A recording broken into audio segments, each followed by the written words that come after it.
মির্জা ফখরুল ইসলাম আলমগীর বেশ কিছু কথাবার্তা বলেছেন, সব বিরোধী কথাবার্তা, এবং ওনার দলের লোকজনরা এই সব বিরোধী কথাবার্তাগুলোর আবার উল্টাপাল্টা আলাপ আলোচনা করেছে। এই মুহূর্তে যদি আমরা একটা লড়ান দেই, একটা অবরোধ দেই, তারা হরতালের ভয় দেখায়, অথচ তাদের নেত্রী ছিল হাজতে। তোর দ্বারা কি সংস্কার সম্ভব? বেগম জিয়া হাজতে পচে মরেছে বছরের পর বছর, তুই এর প্রতিবাদে কি করতে পেরেছিস?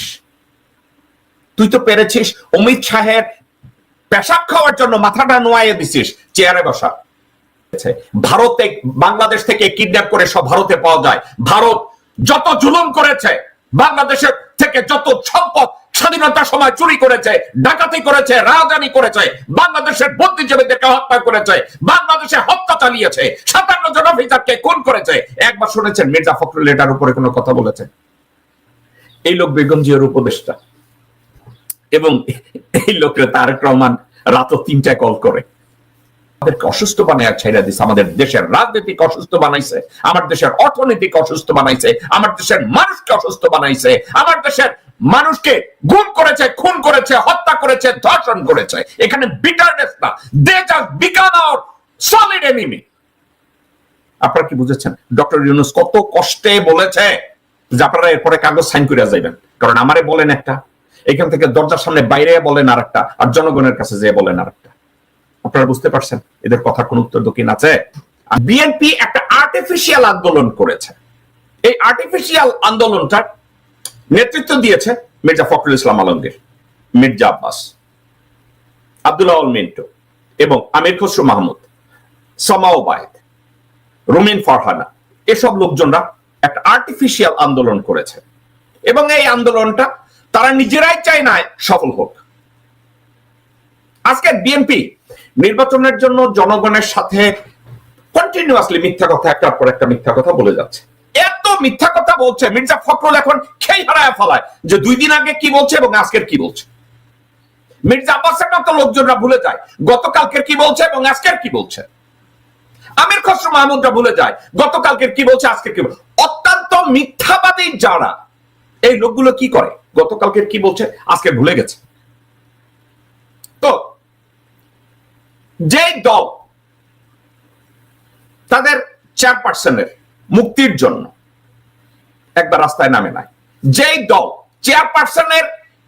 চেয়ারপারসনকে মিথ্যা একটা মামলায় হাজতে ঢুকানো হয়েছে, এর প্রতিবাদে একটা হরতাল করতে পারে না, একটা আন্দোলন করতে পারে না, সেখানকার নেত্রীরা আজকে বলে বিএনপি যদি একটা হরতাল দেয়, বিএনপি যদি এখন একটা হরতাল দেয়, অর্থাৎ নেরিকুত্তা কি করে জানেন, বলে তুই পায়খানার কাছে আসিস।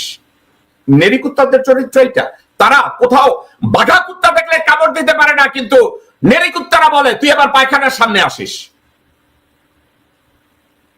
আজকে বিএনপি কিছু নেতা নেত্রীদেরকে বলতে শোনা যায়, এই মুহূর্তে যদি আমরা একটা লড়ান দেই, একটা অবরোধ দেই, তারা হরতালের ভয় দেখায়, অথচ তাদের নেত্রী ছিল হাজতে।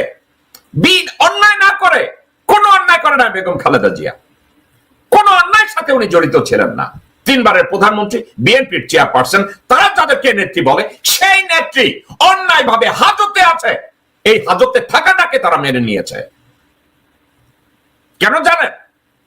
মির্জা আব্বাস বলছে আমি হরতালের লোক দেব না, সাদেক হোসেন খোকা বলছে আমি হরতালের লোক দেব না, আমির খসরু মাহমুদ চট্টগ্রামে বসেছে আমরা হরতাল করার জন্য নামবো না, এবং আব্দুল্লাহ আল মিন্টু বলেছে হরতাল করার জন্য, কর্মসূচির জন্য আমি পয়সা দেব না।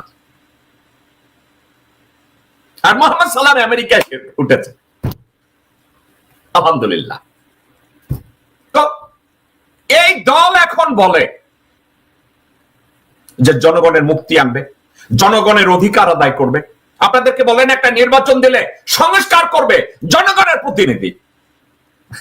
দর্শকবৃন্দ, আপনারা কি যাদের সামনে বিএনপির বিএনপির কর্মী, বিএনপির নেতা, বিএনপির সমর্থক, আপনারা কি একবার আপনাদের নেতাদের জিজ্ঞাসা করেছেন যে জনপ্রতিনিধিরা সংস্কার করবে, তাই না? তাহলে গত 2 টার্মে আপনারা কি করছেন? কোন একটা একটা বলেন, একটা মাইলস্টোন সংস্কার আপনারা করছেন, ওই সংস্কারটার কথা বলেন। মির্জা ফখরুল ইসলাম আলমগীরকে জিজ্ঞাসা করেন আপনারা কি সংস্কার করছেন। আরে ভাই আপনারা কি সংস্কার করবেন? যেই দল তাদের চেয়ারম্যানকে বিনা বিচারে হাজতে ঢুকিয়ে টর্চার করেছে, মেরে ফেলা ষড়যন্ত্র করেছে, তাকে বের করতে পারে নাই। এখন তারা বলে নির্বাচন দেন, আমরা নির্বাচন হইলে ক্ষমতায় যাও, নির্বাচন হইলে আমরা সংস্কার করব। আমাদেরই একমাত্র অধিকার আছে সংস্কার করার। আপনারা মির্জা ফখরুল ইসলাম আলমগীর, আমির খসরু মাহমুদ যখন লোকজনের সামনে গিয়ে বলে আমরা সংস্কারের কর্মসূচি, আমরা তো সংস্কার দিয়েই দিচ্ছি, আপনারা কেউ আমির খসরু মাহমুদকে জিজ্ঞাসা করছেন? তলপির ঘরের তলপি, হুবরির ঘরের হুবরি, তোর দ্বারা কি সংস্কার সম্ভব? বেগম জিয়া হাজতে পচে মরেছে বছরের পর বছর, তুই এর প্রতিবাদে কি করতে পেরেছিস? তুই তো পেরেছিস অমিত শাহের পেশাব খাওয়ার জন্য মাথাটা নোয়াইয়ে দিছিস, চেয়ারে বসা। এর বাইরে কি তুই কিছু করেছিস? মির্জা ফখরুল বলে সংস্কার তো আমরা করব, আমরা সংস্কার তো দিয়ে দিচ্ছি 31 দফা। তোর আজকের আমি চিন্তা করেছি আপনাদের সামনে এই আজকের গালিগালাজ করব না। সংস্কার কর্মসূচি দিয়েই দিছে, আমরা তো সংস্কার কর্মসূচি 31 দফার মধ্যে দিয়ে দিছি। দর্শকবৃন্দ, এর ভিতরে আরেকটা জিনিস চিন্তা করে দেখেন। মির্জা ফখরুল, মির্জা আব্বাস, আমির খসরু মাহমুদ,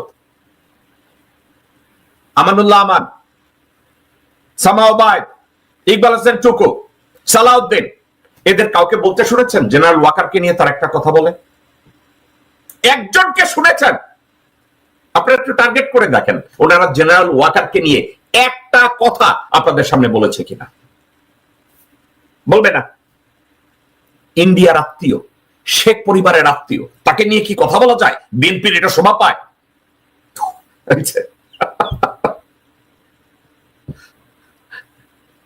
রাজাক চাচার পোলা আব্বাস শাহ কইছে না, কুকুরের কাজ কুকুরে করেছে।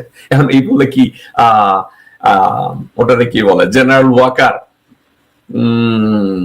আয়না ঘরে লোকজন নিয়ে পিটাইছে, আয়নাঘর বানাই লোকজন রে পঙ্গু বানায় দিছে, জেনারেল আজমিরে তার জীবনটারে শেষ করে দিছে, কত লোকরে মাইরিয়া ফেলাইছে। এখন ওনার সম্পর্কে কি কথা বলা যায়? ওই কামড় তো ওনার পায়ে লাগে নাই, কারণ ওনারে তো আব্বাসের তো চাপ আসে। আমি এই দিকে যাইতে চাই না। আবার কেউ কেউ বলে ফেলেছে ওনার আব্বা নাকি মতিঝিল হাই স্কুলের দপ্তরি কি ছিল, আবার হঠাৎ এমপি হওয়ার 4 বছরের ভিতরে ব্যাংকের মালিক হয়ে গেছে কেমনে। উনি যখন এই সুল্লক দেয়, এদের কাউকে দেখবেন না জেনারেল ওয়াকারের নিয়ে কথা বলে। কারণ কি জানেন? তার কাছে তার বস্তুটা খুব মোটা, ওখানে বিএনপি আর দিতে চায় না। তাইলে ওনারা যদি ঠ্যাঙ্গাইয়া ঢাকা ব্যাংকের মালিকানা অন্যদিকে নিয়ে যায়, তারা সবাই ডক্টর মোহাম্মদ ইউনূসের এই ভদ্রলোককে পাইছে। ইউনূসের সম্পর্কে একটু গালি দিতে পারে, কুকুরু তো দিতে পারে, ঘেউ দিতে পারে, কিন্তু জেনারেল ওয়াকার সম্পর্কে কেউ কিছু বলতে পারে না। একটা বারের জন্য কোন লোককে বলতে শুনি নাই। বাংলাদেশের মীর জাফর যে বিডিআর পিলখানা হত্যা থেকে শুরু করে আজ অবধি প্রত্যেকটা মুহূর্তে মিথ্যা কথা বলে, ধর্ম নিয়ে ভণ্ডামি করে, নামাজের ইমামতি করে, কুত্তার বাচ্চার দেশে গিয়ে ক্যান্টনমেন্টে ঢুকে আর্মির ভিতরে ডিভিশন তৈরি করে, কেউ তাকে নিয়ে কথা বলে না। একজন রাজনীতিবিদকে দেখি না। তাদের টার্গেট কে? ডক্টর মোহাম্মদ ইউনূস। ডক্টর মোহাম্মদ, আপনারা কি কখনো শুনেছেন মির্জা ফখরুল একবার বলেছে, মির্জা ফখরুল বলেছে আমি ভারতের প্রতি নিন্দা জানাই, আমার দেশের লোকজনকে গুম করেছে?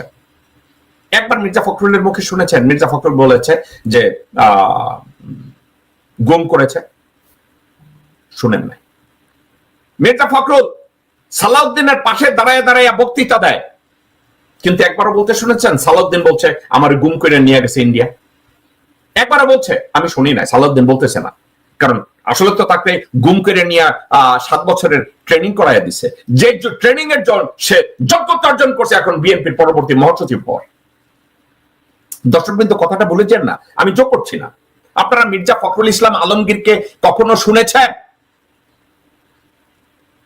যে আল্লামা দেলোয়ার হোসেন সাইদির সাক্ষী তাকে ভারতে কিডন্যাপ করে নিয়ে গেছে? ভারতে, বাংলাদেশ থেকে কিডন্যাপ করে সব ভারতে পাওয়া যায়। ভারত যত জুলুম করেছে বাংলাদেশের থেকে যত সম্পদ স্বাধীনতার সময় চুরি করেছে, ডাকাতি করেছে, রাজধানী করেছে, বাংলাদেশের বুদ্ধিজীবীদেরকে হত্যা করেছে, বাংলাদেশে হত্যা চালিয়েছে, 57 জন অফিসারকে খুন করেছে। একবার শুনেছেন মির্জা ফখরুল এটার উপরে কোনো কথা বলেছে? আমি শুনি নাই। মির্জা ফখরুল এগুলো নিয়ে কথা বলবে না, কিন্তু মির্জা ফখরুল